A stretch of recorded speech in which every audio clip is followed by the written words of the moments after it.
Gravando aqui, dando início à nossa transmissão. A live vai ficar gravada aqui no Instagram também. Para o pessoal que está na sala Zoom, vocês receberão aí o material depois, nossos alunos receberão o material de apoio dos slides para que vocês possam também, com calma, com tempo, poder fazer aí a sua, a sua abordagem de leitura desse material. Enquanto isso, nós nos preparamos aqui para iniciar a nossa jornada de hoje. Jornada de 1 hora, que é o tempo da nossa live no Instagram. Muito bem, já estamos gravando, já estamos ao vivo também, direto do Instagram e aqui pela nossa sala Zoom da Medical Lex. Hoje nós vamos estar então com vocês fazendo uma abordagem sobre protocolos fitoterápicos integrativos para o desenvolvimento de tratamentos específicos com foco na síndrome metabólica. Então, dentro desse contexto, é importante que a gente conceitue primeiro o que é uma síndrome metabólica, né? E quais são os parâmetros funcionais que acometem o paciente durante esse processo de alteração funcional, que é a própria mudança da característica metabólica do organismo.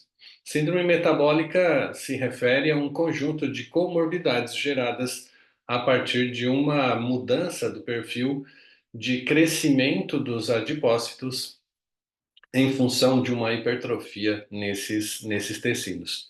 Hipertrofia do adipócito, que significa que nós temos uma mudança da característica funcional fenotípica, da cara, do jeito, da característica do adipócito, e genotípica, que são mudanças na característica de expressão gênica dessas células. Então, o que a gente vai perceber aqui é que, dentro desse olhar integrativo que a gente estabelece com os nossos pacientes, com o nosso conjunto de pessoas que podem se beneficiar aí com esse olhar integrativo, nós vamos perceber que tudo que tem no nosso organismo, tudo que a gente consome enquanto informações sensoriais que são derivadas da percepção do organismo em relação aos estímulos externos, estímulos visuais, auditivos, táteis, gustativos, enfim, de todas as informações que entram pela nossa porta de entrada inicial. E dentro desse contexto da percepção sensorial, tudo que chega até o nosso organismo, no sistema nervoso central, gera uma resposta funcional, uma resposta que demanda para o nosso organismo um gasto de ATP, um gasto de energia. E esse gasto de energia, obviamente, ele precisa ser reposto a cada momento através do processo de consumo de alimentos energéticos.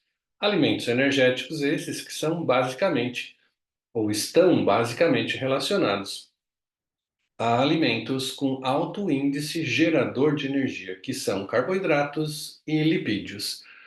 Carboidratos e lipídios, uma vez consumidos, eles devem ser processados, digeridos, transformados nas suas unidades nutricionais e a partir daí então absorvidos para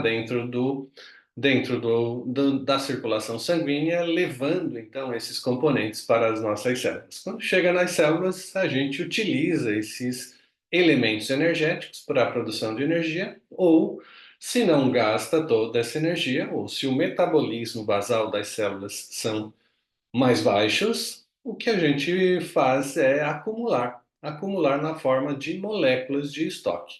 Essas moléculas de estoque funcionam como uma reserva energética para o nosso organismo.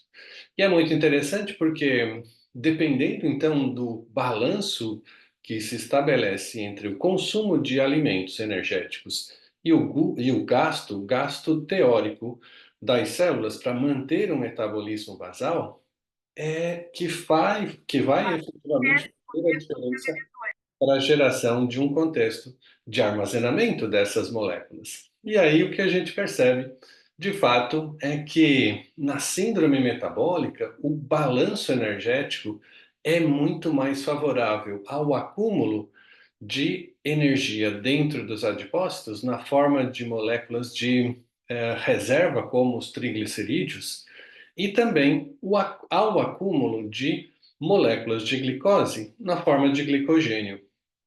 Glicogênio, então, se armazena basicamente em fígado e músculos, e os triglicerídeos dentro dos adipócitos. Uma vez estabelecido esse mecanismo de armazenamento num adipócito que agora está diferenciado, né, que está transformado, que está dentro de um contexto de hiperplasia, hiperplasia significa então uma, uma, um aumento da proliferação desses adipócitos, dessas células, associados também com uma hipertrofia desses adipócitos, que é o aumento do tamanho hipertrófico desses adipócitos, para que haja um acúmulo maior de triglicerídeos dentro das suas estruturas celulares. Então, o balanço energético é que de fato faz com que nós tenhamos esse fenômeno da hipertrofia e da hiperplasia dos adipócitos. O que a gente percebe, então, é que toda a nossa dieta rica, por exemplo, em carboidratos, ela acaba se convertendo, em alguma maneira, em elementos chaves através da lipogênese e os estados, então, de conversão da glicose acumulada em ácidos graxos e esses ácidos graxos em triglicerídeos que vão ser estocados dentro dos adipócitos. Então, quando a gente consome alimentos, efetivamente alimentos ricos em energia, a partir da percepção do nosso organismo de que as células não têm energia suficiente, então a gente leva uma informação para o sistema nervoso central, ativa o centro da fome e inicia um processo de polifagia, de consumo de alimentos. Esses alimentos são digeridos, são convertidos em unidades nutricionais e essas unidades nutricionais são absorvidas e conduzidas através da circulação sanguínea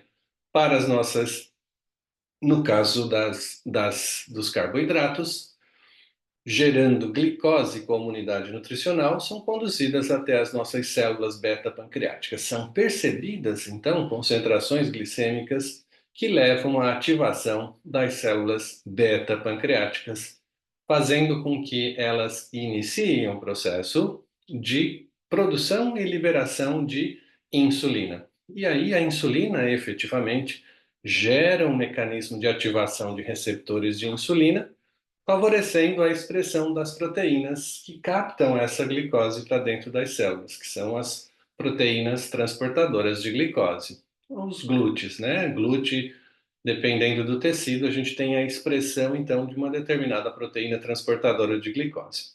Essas proteínas captam, obviamente, a glicose da corrente sanguínea e os conduz até as mitocôndrias para a produção de energia. Então, em última análise, todo o processo de conversão para o processo de fabricação de energia através das moléculas de ATP na cadeia respiratória mitocondrial dependem basicamente da atividade dos receptores de insulina e da capacidade de expressão dessas proteínas transportadoras de glicose nas superfícies celulares. Então, um músculo, por exemplo, para ter energia, para funcionar dentro de um contexto de contração ou relaxamento, um neurônio para funcionar, para liberar neurotransmissores, uma glândula que deve ser estimulada a partir de um processo que demanda energia, demanda ATP, para a secreção de hormônios ou secreção de enzimas digestivas, inclusive, dependem basicamente dessa capacidade das células de gerar um mecanismo funcional para a produção de energia. Muito bem, dependendo então de como as células aumentam ou diminuam a expressão dessas proteínas, a gente tem uma resposta de mais ou menos energia a ser produzida dentro das células. E isso define, na verdade, a capacidade metabólica das nossas células. Então, o metabolismo basal das células depende, em última análise, da atividade mitocondrial, que depende, por sua vez, da expressão de glúten, porque é a glúten que absorve glicose para fornecer a glicose para as mitocôndrias fazerem a atividade mitocondrial de produção de ATP. Veja que está bioquimicamente tudo encadeado, né? Nós temos uma reação bioquímica complexa e multilocalizada. A gente precisa absorver no intestino, precisa transportar pelo sistema circulatório, precisa chegar na região pancreática, precisa estimular a produção de insulina, precisa ativar os receptores nos tecidos periféricos, receptores de insulina, para que haja a expressão de proteínas, como a glute, para que haja a captação de glicose, e aí sim inicia-se nas mitocôndrias a cadeia respiratória mitocondrial para a formação do ATP, que leva ao processo fosforilativo nas células para garantir a energia necessária para a funcionalidade dessas células. Então, tudo está encadeado. O que faz a diferença é que em determinados momentos de superatividade mitocondrial, nós temos uma geração de subprodutos dessa reação de transporte de elétrons, que são os radicais livres, que acabam favorecendo processos oxidativos intracelulares. E esses processos de oxidação mitocondrial, eles podem levar a um prejuízo, uma fadiga da mitocôndria, um prejuízo na capacidade dessas mitocôndrias de produzirem mais ATP, ainda que exista processos de captação adequada de glicose dentro das células. Muito bem, nesse contexto, o que acontece é que a oxidação mitocondrial leva a um acúmulo de glicose dentro das células, o que pode levar a um prejuízo adicional, chamado de glicação. Ou, eventualmente, quando a superprodução de radicais livres acontece, há uma apoptose induzida pela destruição mitocondrial. A apoptose de células beta-pancreáticas significa que nós vamos ter um prejuízo na função pancreática para a produção de insulina. E essa produção de insulina, então, reduz a capacidade ainda mais para a captação de glicose nos tecidos periféricos. Podemos ter ainda um processo relacionado a essa destruição celular, induzida pela fadiga ou pela falência ou pela destruição mitocondrial, que pode levar aí a um quadro de inflamação. E essa inflamação leva, como nós vimos na nossa aula de ontem, leva a quadros de oxidação aumentada. Então, nós vamos ter um paciente eminentemente com um desvio metabólico como esse, alterados em termos de mediadores inflamatórios. Paciente com síndrome metabólica induzida por esse mecanismo de hipertrofia e hiperplasia dos adipócitos é eminentemente inflamado.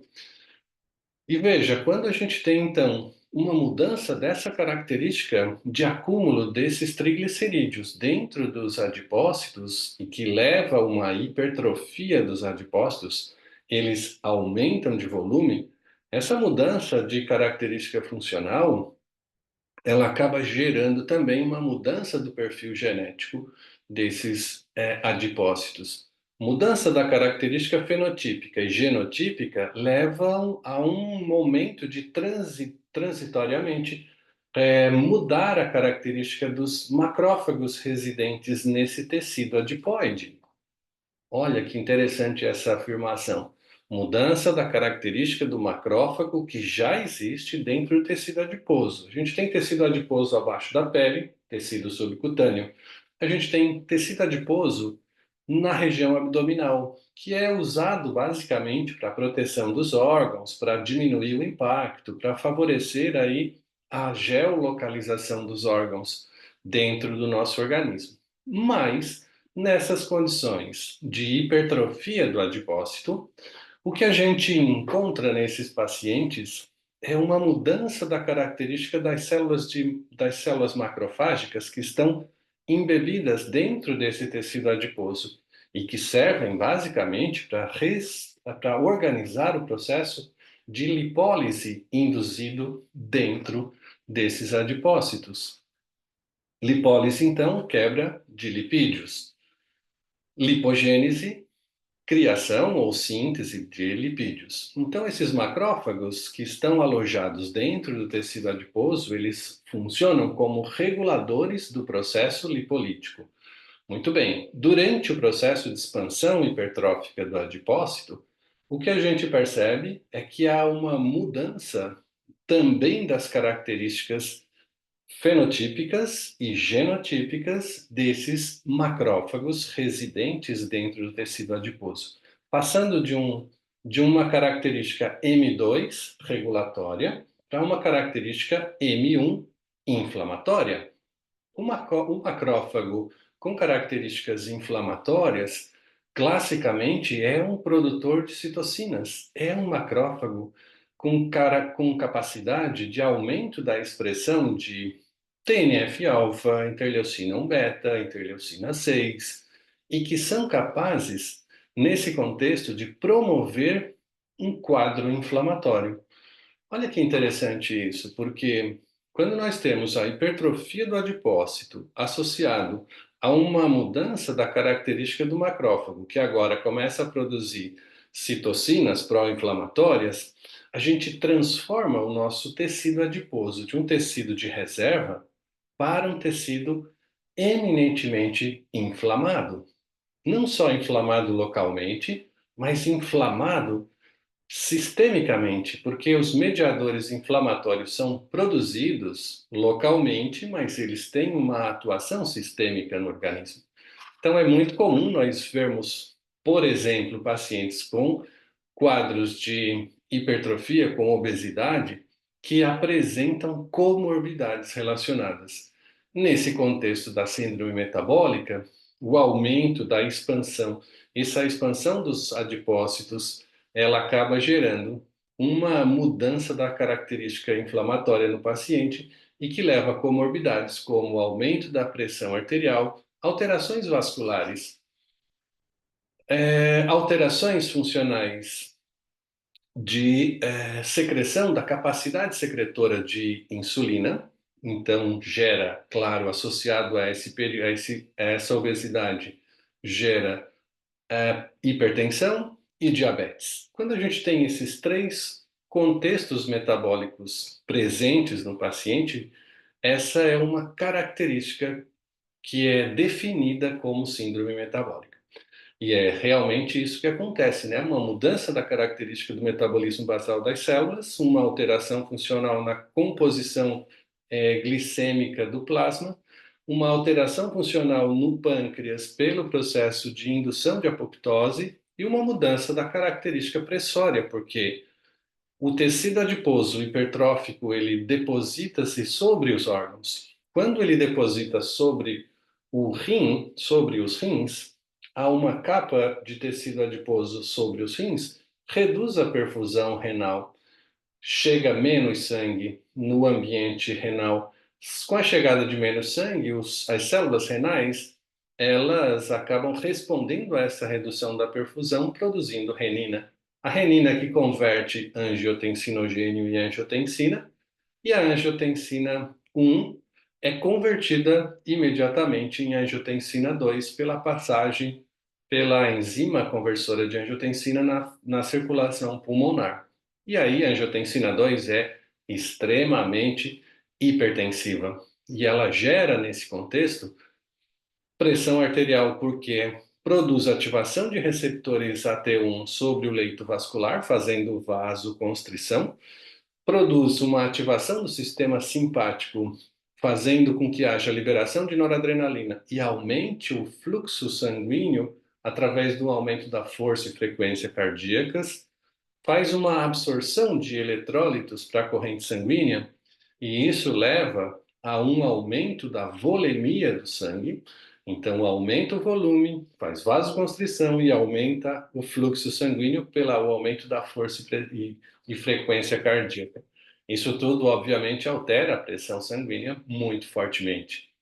E aí, o paciente com hipertensão, com obesidade, associados com hipertensão e diabetes, leva a um prejuízo metabólico gigantesco, né? Com altos níveis, portanto, de mediadores inflamatórios, altos níveis glicêmicos e altos níveis pressórios. a hipertensão. Muito bem, esse contexto todo leva, então, a um aumento na produção de leptinas, aumento na produção de resistinas, aumento de TNF-alfa e aumento de interleucina 6. Além desses metabólitos alterados durante o processo de obesidade, de hipertrofia dos adipócitos, nós vamos encontrar no paciente obeso, nos pacientes com síndrome metabólica e obeso, né? Inflamação hepática, acúmulo de lipídios nos tecidos adiposos, mas fora dele também sobre a corrente sanguínea, resistência à insulina, aumento da glicemia e glicação e oxidação de receptores. Claro, porque aumenta a glicose, né? A glicose se oxida e se deposita sobre determinados conjuntos proteicos, gerando glicação de receptores. Louco isso, né? Tudo isso porque a gente quebra o equilíbrio dinâmico entre o consumo e, e o gasto energético metabólico. Para que a gente possa reverter esse processo, nós temos algumas abordagens que é o que eu trago para vocês aqui nos protocolos. Então, as principais alterações metabólicas associadas à obesidade incluem inflamação intestinal, depósito dos tecidos adipoides na estrutura interna dos intestinos. Isso faz com que a gente tenha um prejuízo metabólico intestinal também. Hipotireoidismo. Hipotireoidismo em especial porque, na grande maioria das vezes, esse processo oxidativo das mitocôndrias acaba levando à oxidação ou glicação de receptores de T3. Os receptores de T3, só para a gente entender, eles estão localizados dentro das células. E a ativação desses receptores citoplasmáticos de T3 produz estímulo para a síntese de novas mitocôndrias. Então é mitocondriogênico. Legal a gente entender isso porque glicação de receptor ou oxidação de receptor de T3 muitas vezes não interferem diretamente na concentração plasmática de T3. E às vezes o paciente chega no consultório e aí fala assim: nossa, continuo cansado, continuo sem engordando, com fraqueza, com fadiga. Mas o meu T3, meu T4 está excelente dentro da corrente sanguínea. E ele continua com sintomas. Obviamente, essa resposta de fadiga mitocondrial e baixa produção de energia tem uma relação direta com a oxidação dos receptores, com esse processo metabólico interno de geração de radicais livres através da hiperativação mitocondrial. Então, hipotireoidismo pode ser uma das causas das alterações metabólicas e também da geração de obesidade, porque sem mitocôndrias, diminui o metabolismo basal, o balanço energético positivo leva a depósito de gorduras sobre o ambiente adipoide. E a hipertensão, como a gente já mencionou, quadros de depressão, porque se tem mediadores inflamatórios sendo produzidos de maneira subclínica crônica, esses mediadores interferem diretamente na neurotransmissão e levam o paciente a um processo depressivo. Além disso, fadiga adrenal é muito frequente também pela oxidação e glicação dos receptores de ACTH lá na córtex adrenal e uma relação direta com o diabetes, como a gente já mencionou. Essas alterações metabólicas, em geral, elas são encaradas pelo paciente como alterações que são independentes umas das outras, mas a gente sabe, obviamente, nessa visão integrativa do paciente, que tudo tem correlação, tudo está diretamente relacionado e tudo tem uma origem principal, né? Nesse contexto, o desbalanço energético e o excesso de produção de mediadores inflamatórios e o estresse oxidativo gerado a partir dessa inflamação. Então, essa é a origem funcional de todo o conjunto de manifestações sintomatológicas que o paciente apresenta. Então, é muito importante que a gente leve isso em consideração no momento do tratamento. E para isso a gente gera alguns protocolos que têm novamente como objetivo, né, controlar a oxidação, controlar a inflamação. Protocolo para síndrome metabólica deve obrigatoriamente envolver o contexto de toda a origem do processo da síndrome metabólica, ou seja, fazer uma lipólise, reduzir a hipertrofia do adipócito, diminuir a hiperplasia desses adipócitos. Ao mesmo tempo, controlar o estresse oxidativo, produzindo um efeito antioxidante, controlar os eventos pressórios associados à síndrome metabólica, porque isso pode levar a um prejuízo letal para o paciente. E a gente deve, obviamente, controlar os níveis glicêmicos, porque é isso que está gerando os processos de glicação e retroalimentando o quadro, o quadro metabólico. E aí a gente tem algumas fórmulas bem interessantes de protocolos. Uma delas envolve uma formulação básica, né? Centela asiática, Cassia nomami ou Camacrista nomami, Citrus aurantium e faseolamina. Faseolamina vem um processo de extração do Phaseolus vulgaris, o feijão branco. É uma substância muito interessante, a gente já vai falar um pouquinho sobre ela.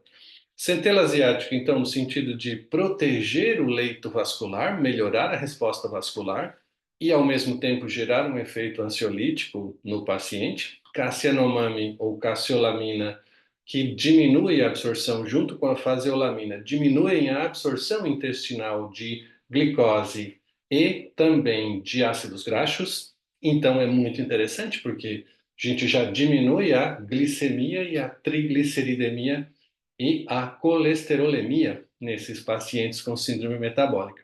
Isso por si só já rearranja metabolicamente o organismo.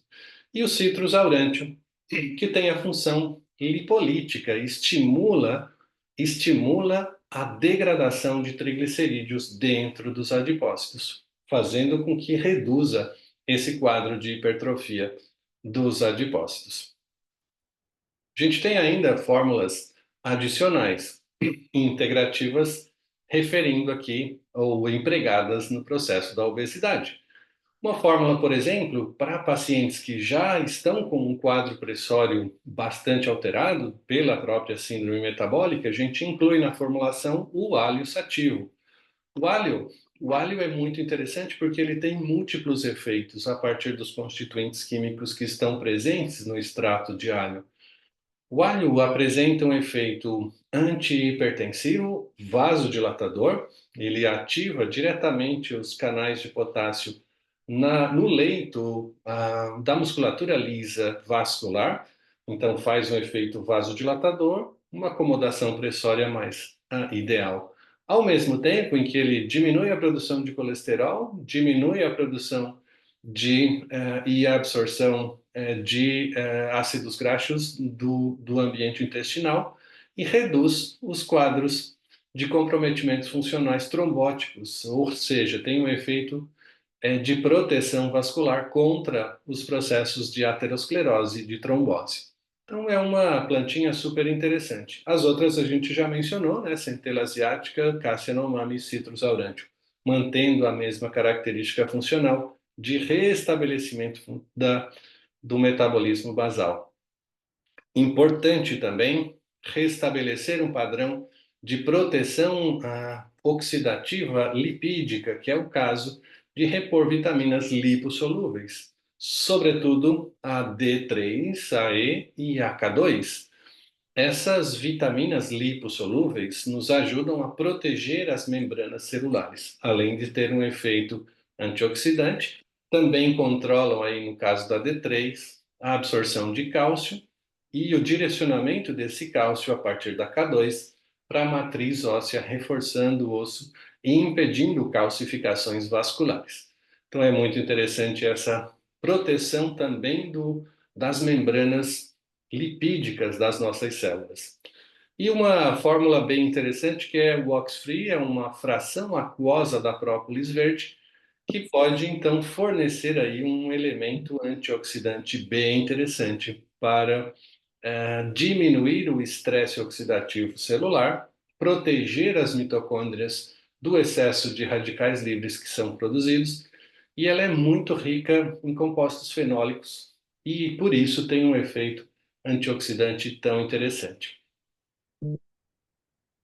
O alho ativo, como a gente mencionou, então, só para a gente ter ideia, as doses que são empregadas em geral têm uma padronização à base de alicina, em 1% de alicina, uma dose de 300 a 1.000 miligramas é uma dose efetiva para manter os efeitos fibrinolíticos, antiagregantes plaquetários, antihipertensivo, antioxidante, antiaterosclerótico. É uma fórmula super interessante porque é uma planta muito, muito empregada porque ela tem todos esses controles fisiológicos da circulação sanguínea e dos processos pressórios. Então, pacientes que já têm hipertensão associada à síndrome metabólica devem já iniciar de imediato com o alho, pelas múltiplas atividades farmacológicas que a gente tem associado a ele. Uma outra planta que a gente já mencionou na nossa prescrição integrativa para a síndrome metabólica, Camacrista nomami, é o nome atualizado da Cassia nomami, e que tem dentro da sua composição um inibidor da lipase pancreática. Olha que legal, a lipase é a enzima secretada pelo pâncreas que faz a digestão de lipídios e que gera as unidades nutricionais lipídicas para a absorção. Então, se a gente não tem a pré-digestão dessas gorduras, a gente não consegue absorvê-las através da matriz intestinal. E com isso, há uma diminuição progressiva e pontual dos níveis de triglicerídeos, colesterol e ácidos graxos na corrente sanguínea, melhorando então esses níveis circulatórios e, claro, a deposição deles sobre o ambiente do adipócito. Cassianomame ou Camacrista nomame, padronizada em cassiolamina, 8%, 200 a 600 miligramas, uma dose legal para a gente manter o efeito aí de diminuição na absorção de gorduras.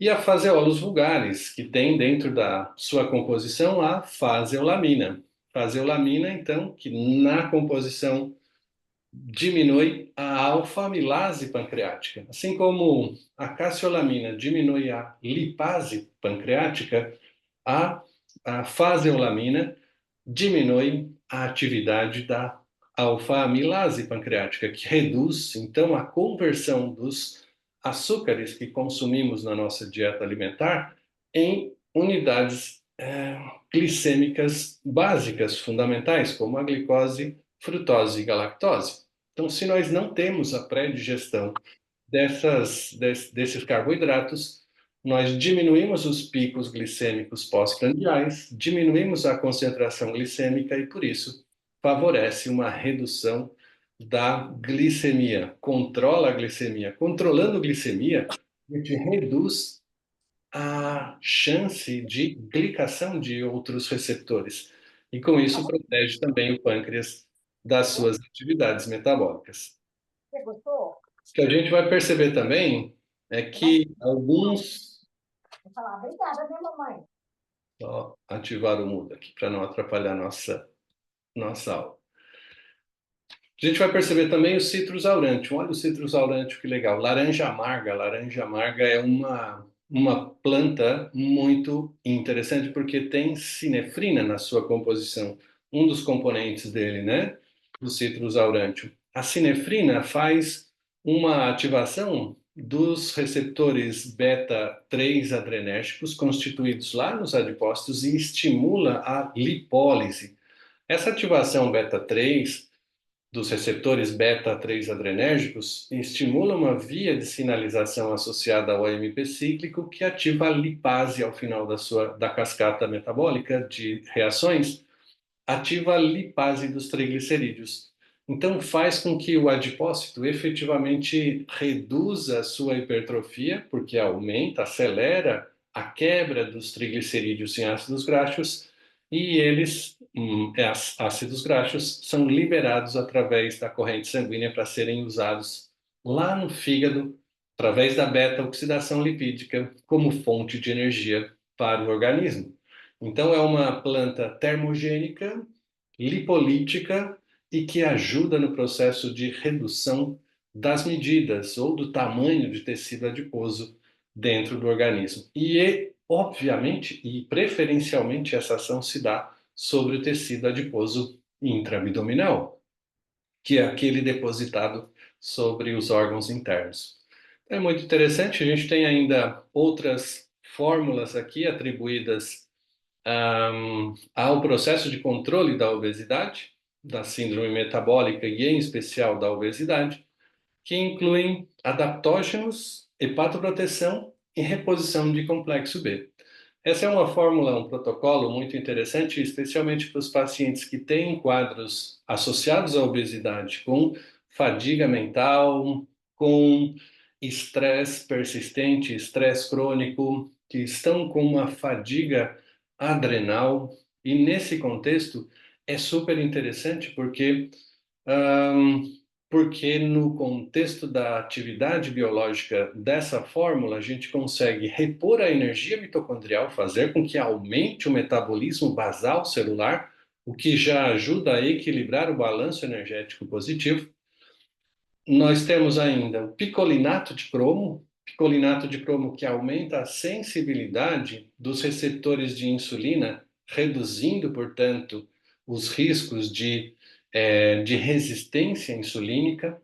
Então, é um oligoelemento extremamente importante para garantir uma melhor performance da insulina. Isso garante, obviamente, a captação de glicose e a geração de energia. Nós temos uma reposição de vitaminas do complexo B, B3, B6 e B12. Isso também é importante porque nós temos aí o conjunto de vitaminas desse complexo B que ajudam no sistema nervoso central a equilibrar a conversão de glutamato excitatório em GABA, que é inibitório. Então a gente consegue equilibrar a neurotransmissão central, controlando a percepção de estímulos ansiogênicos, por exemplo, que em geral estão ligados à polifagia, à ativação do centro da fome. Então, pacientes com ansiedade em geral, o que é que eles fazem primariamente? Consomem alimentos energéticos. E são aqueles roedores noturnos, né, que estão sempre com ansiedade e sempre comendo alguma coisa.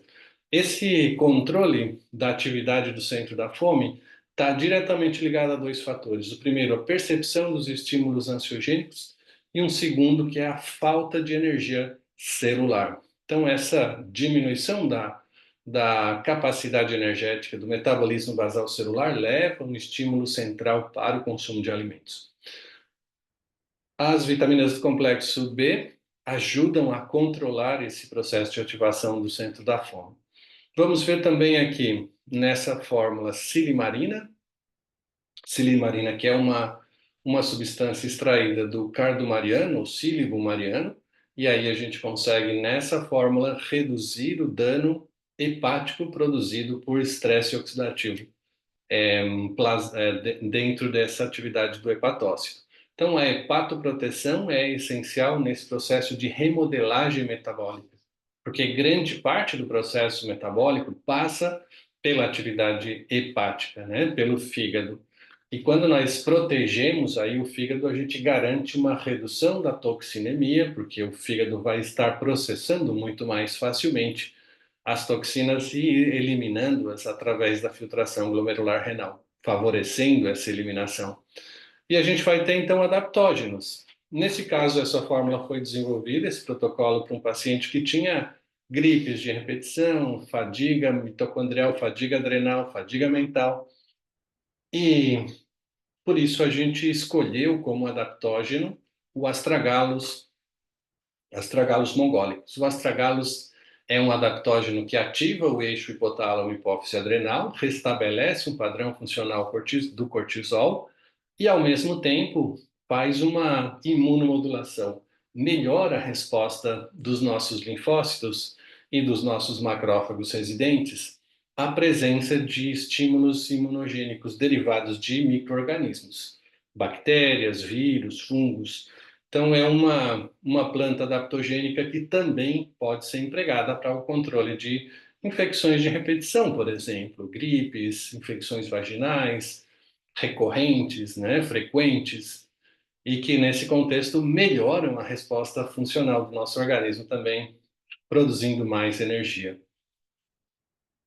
O astragalus exatamente está aqui agora para a gente mostrar o efeito adaptogênico dele. Quem está no Zoom consegue ver a tela, quem está no Instagram, a gente acredita nisso, a gente vai depois, ao longo do nosso processo de difusão de informações, disponibilizar eventualmente os mecanismos de ação dessas plantas.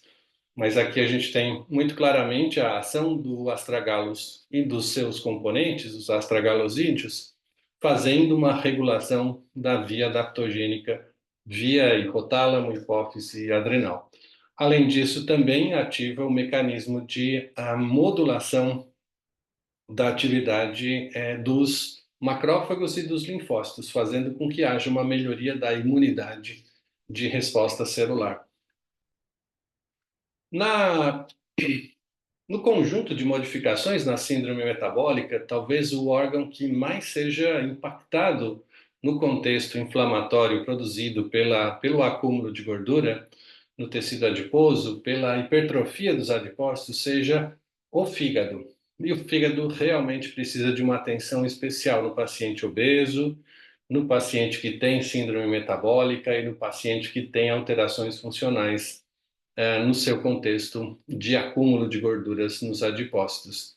Nesse contexto, a hepatoproteção, em casos de esteatose hepática gordurosa, que é aquele acúmulo de gordura sobre o tecido hepático, sobre os hepatócitos, merece uma atenção especial. E a gente tem algumas plantas muito legais aqui dentro desse contexto. Cinaris colimus é uma delas. Cinaris colimus é conhecida como alcachofra.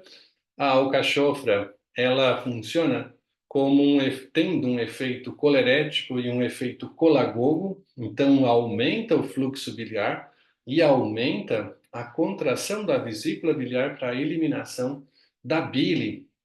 O papel da bile no metabolismo de gorduras é extremamente importante, porque os sais biliares, componentes principais da bile, eles ajudam no processo de emulsificação das gorduras consumidas no nosso organismo. Então, é necessário que haja uma emulsificação adequada para o ambiente aquoso dessas gorduras, para que as enzimas digestivas, as lipases, possam efetivamente atuar sobre esses componentes lipídicos. Veja bem, as lipases, assim como a amilase e as proteases, de uma maneira geral, são enzimas proteicas e que são hidrossolúveis. Se as enzimas que são hidrossolúveis não tiverem acesso a um ambiente aquoso favorável à inserção dos seus sítios ativos enzimáticos sobre os substratos, que nesse caso da lipase são as gorduras que são consumidas, ela não vai conseguir efetivamente gerar um processo de hidrólise desses ácidos graxos. Então, para favorecer esse processo de mistura no ambiente aquoso, esses componentes graxos devem ser emulsificados. E quem faz esse papel de emulsificação são os sais biliares presentes na bile. Então, o Cinaris colimus funciona basicamente como potencializador da emulsificação das gorduras que são consumidas. Pacientes que têm dificuldade digestiva para as gorduras podem efetivamente melhorar essa capacidade com o consumo de alcachofra. A gente tem também o Silibum mariano, que tem um efeito também colerético, colagogo, mas ele funciona também como um hepatoprotetor, que protege efetivamente os danos gerados aí no ambiente hepático e garante uma vida útil dos hepatócitos muito mais prolongada. E é isso exatamente que o nosso fígado precisa nesse contexto da síndrome metabólica, né? Precisa ser protegido. As reações oxidativas de estresse que são produzidas pelo processo metabólico são muito grandes e o fígado tem que ser muito resiliente para resistir a todos esses processos. E aí quem ajuda o fígado a fazer isso é a silimarina. Silimarina que está presente dentro do extrato padronizado de Silibum mariano. Silibum mariano usado então nessa concentração padrão de silimarina 70%, 100 miligramas desse extrato já são suficientes para fazer um efeito hepatoprotetor fantástico.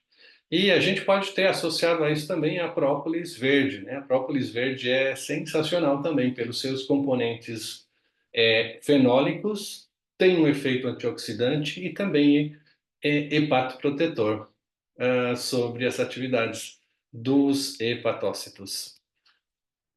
Outro antioxidante muito legal que a gente tem disponível no mercado em concentrações bem interessantes e extratos padronizados é a Vitis vinifera. Vitis vinifera ou uva, extrato de uva, então, dentro do contexto da padronização, a padronização em flavonoides totais e que é uma fonte muito importante de resveratrol, quercetina e outros flavonoides. Essa ação antioxidante da Vitis vinifera se dá basicamente ao nível plasmático, então como protetor da circulação sanguínea, do endotélio vascular, diminui então os estados lesivos oxidativos do endotélio vascular, o que numa lesão endotelial vascular, é o ponto-chave inicializador do quadro de formação de placas de ateroma. Então, por isso, ele é empregado como um cardioprotetor, né? Um protetor do sistema cardiovascular como um todo. E, claro, se protege os vasos sanguíneos, protege também o estresse oxidativo hepático gerado pelo acúmulo de funções metabólicas no fígado, especialmente no paciente obeso. Então, esses protocolos de hepatoproteção são indispensáveis no paciente obeso, com sobrepeso, ou mesmo naqueles pacientes que já estão com uma síndrome metabólica em curso.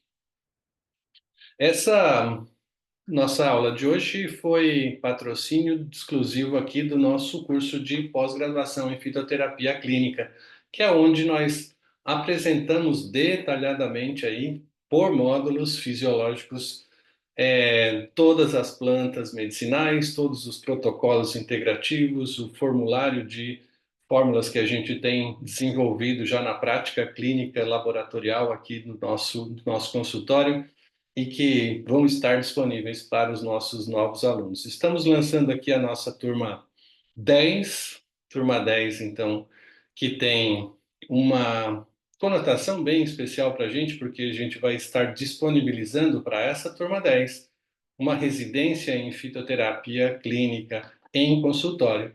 Vai ser o primeiro curso de fitoterapia de pós-graduação com prática clínica em consultório. É uma oportunidade que a gente confere aos nossos alunos. O curso é todo online e esse módulo prático clínico a gente consegue trazer os nossos alunos, eventualmente os que desejarem, até o consultório para trabalhar a prática clínica de fato junto ao paciente, com supervisão, com acompanhamento, com monitoramento. Então, a ideia aqui dessa nossa turma 10 é uma turma de aniversário, né? Nós estamos fazendo 10 anos de formação ininterrupta e que vai permitir a você se transformar em um fitoterapeuta de referência, porque as práticas através da investigação anamnésica, construção de um protocolo fitoterápico integrativo e a valorização através do monitoramento clínico permanente com o paciente seguramente vai transformá-los em uma referência na área da fitoterapia. Então, a gente vai aprender aqui dentro do nosso curso Fitoterapia por Sistemas. A gente vai ter protocolos terapêuticos integrativos explicados ao longo de todo o nosso curso, dentro de cada um dos sistemas. Um módulo prático clínico integrativo em consultório, como uma opção adicional para os nossos alunos, e a discussão de 18 casos clínicos reais com atendimento, em que a gente mostra sempre a avaliação anamnésica integrativa, trabalha a fisiopatologia do quadro clínico, faz a avaliação dos exames laboratoriais e, através de uma análise integrativa, faz a geração dos protocolos integrativos para esses casos e faz o monitoramento e o desfecho clínico desse tratamento para os pacientes. Então, só aí serão 18 casos clínicos abordados dentro do processo formativo como uma atividade complementar aí na sua formação, que traz os exemplos práticos de como pode ser feito, né, na prática clínica de fato. Então, referência em fitoterapia, os profissionais hoje da Medical Lex são referências do contexto de prescrição de fitoterápicos. A gente ainda conversando com uma farmácia nossa parceira, estava dizendo assim, nossa, como é diferente uma prescrição que chega de alguém formado dentro do contexto da Medical Lex daquela prescrição que chega de profissionais formados em outras escolas, né? Porque a organização, a prescrição, o detalhe no contexto da padronização dos extratos na oferta de uma prescrição clara, viável dentro do contexto da manipulação magistral e que vai seguramente trazer um resultado pela contextualização desse conjunto de substâncias que são agrupadas nas fórmulas dos protocolos, né? Então, ser referência aqui é uma das nossas metas e objetivos sempre na formação de vocês. Fitoterapia integrativa por sistemas, então a gente tem esse cuidado de manter a seleção de conteúdos por sistemas, então nós temos ali plantas para o sistema nervoso central, para o sistema cardiovascular, para o sistema gastrointestinal, geniturinário, sistema músculo-esquelético e uma série de plantas, então, com os protocolos integrativos, sempre otimizando o extrato padronizado, a forma de aplicação das plantas na forma de extratos padronizados, associados com reposição vitamínica, com suplementação de oligoelementos e com cofatores bioquímicos, para garantir uma melhor performance mesmo, né, no desempenho das prescrições junto ao paciente. Então é super interessante porque nós garantimos com essa otimização do processo de formação que os nossos alunos tenham uma visão muito mais clara e integrada a partir da conexão entre todos os sistemas ao final do processo formativo. Vocês percebem também, nesse contexto da formação, um formulário fitoterápico revisado com os protocolos, com as fórmulas todas já pensadas, trabalhadas e validadas na prática clínica aqui do nosso consultório. Então, a gente sempre traz uma padronização do tratamento para os seus pacientes e que logo, obviamente, deve ser individualizada a partir da própria percepção do profissional da saúde que está aplicando esse conteúdo aos seus pacientes. Então, a individualização é importante, mas ter uma fórmula de base para reproduzir esse tratamento é excepcional e facilita muito o trabalho dos nossos alunos formados profissionais da saúde. Um módulo especial de prática clínica, como eu mencionei, vai ser uma turma realmente diferenciada. A gente está com um espaço novo em Florianópolis, que vai poder receber os nossos alunos aqui dentro do contexto da prática clínica. Então, esse ambulatório fitoterapêutico integrativo vai estar disponível para as discussões dos casos clínicos no módulo prático e para também atendimento dos pacientes reais. Então, é sentar, ensinar, fazer o próprio aluno fazer o atendimento supervisionado, obviamente, e discutir depois esse caso do paciente com com a luz do conhecimento que foi preparado ao longo de toda a formação. Além dos 18 casos clínicos discutidos, que a gente vai estar disponibilizando para vocês dentro da nossa atividade formativa. Tudo isso com o lote inicial da matrícula de 250, nossas aulas iniciam da turma 10 em setembro, e mais 24 vezes de 597. Não tem aquelas pegadinhas de, faz inscrição agora, porque agora vai ser mais barato do que no dia da inscrição. Não, a gente não tem essa política de pegadinhas, não.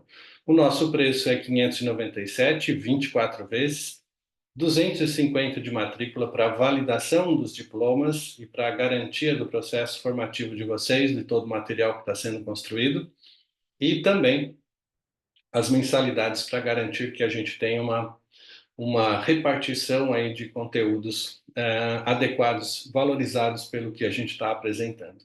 As inscrições podem ser feitas pelo nosso WhatsApp de São Paulo, o 11 98664 4834, e vamos estar à disposição de vocês. Turma 10, turma especial, então, com prática clínica em consultório integrativo, aguardando por vocês dentro da nossa estrutura.